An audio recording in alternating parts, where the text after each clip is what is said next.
to or anyone you talk to in terms of the challenge of melding star players together? No, not really. No. I've been on teams, you know, MJ, Scotty, Rodman, me. So I was able to witness. I'm glad you guys heard the sarcasm in the answer. I know it sounded really stupid. But, no, I've seen it. I saw Phil handle it. You know, maybe to a lesser extent in San Antonio with David and Tim. Really, the main thing is are the players who you're talking about, are they easy to coach? Like receptive. Steve said the second quarter was your best quarter of the season. I mean, would you agree with that? Yeah, I agree.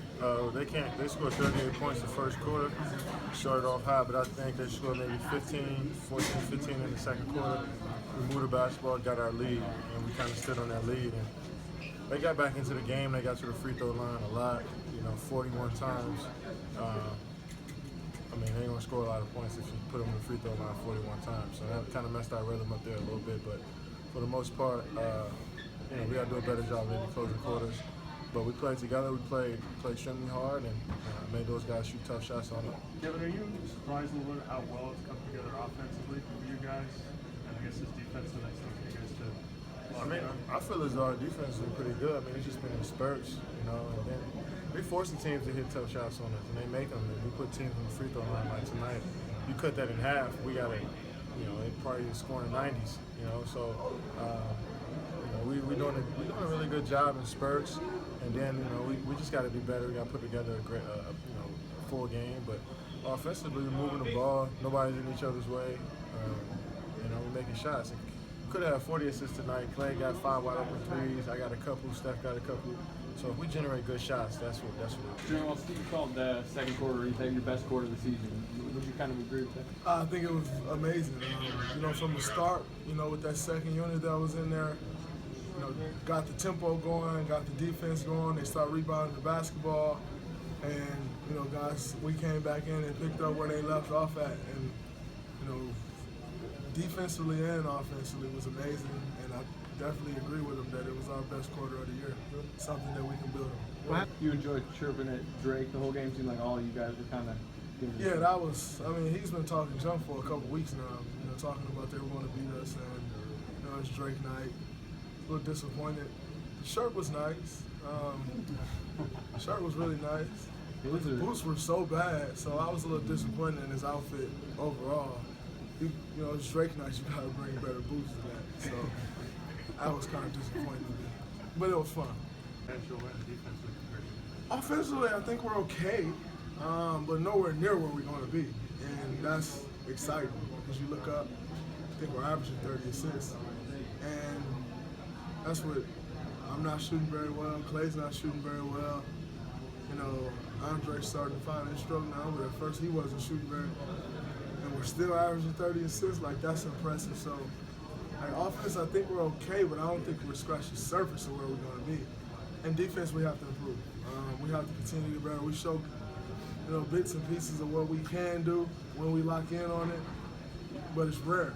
So that's something that, as a leader, I have to be better at leading guys on that end of the floor and making sure that we're locked in on that end all the time. I mean, it's physically impossible to be as good as we were that second quarter all the time, but you got to be somewhere near it. I mean, we were nowhere near it that first quarter, and we gave up 38 points. So just got to get near that, and it's all effort on the defensive end, locking in and focusing in on it. So I have to be better at making sure guys are locked in on that end. Steph, for the last couple of years, you guys have been gets overlooked how good a defensive team you've been. How close are you to being where you've been the last couple of years? We've shown spurts where we can roll out 4 or 5 stops in a row and open up games. But for 48 minutes, we're not there yet. And we know that, and we understand we have a lot to work on when it comes to just communication and being in sync, 1 through 5, and transitioning from lineup to lineup. He's out there and not having any drop-offs. So that's the part of our performance night in, night out that we want to shore up, knowing it's 11 games into the season, but can't keep saying that over and over again and end up in March and be the same team. So we got some work to do.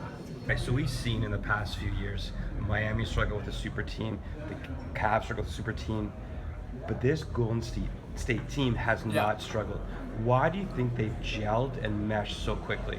Well, I think part of it is, a lot of times when super teams get together, they're coming from a place where they weren't already super. You think of Miami when LeBron and Bosh joined there.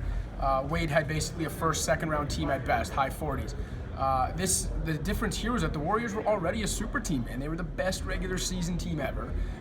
The pressure, the people, like eyeballs on them, there's no difference to them than it was last year. They're already used to this. It was basically just came down to incorporating a great player into an already great team. A 73-win team essentially just replaced Harrison Barnes with Kevin Durant is what happened. And even just now in the locker room, Anderson Varejao was talking to me about how he actually thought the attention on them was crazier last year when they were gunning for 73 and Steph was having one of the greatest seasons of all time. He talked about how they couldn't go anywhere without people waiting, like swarms of people at hotels and waiting outside their buses. So I think the main difference is that they're coming from a place from last year where they're already used to all of this, even the last couple of years.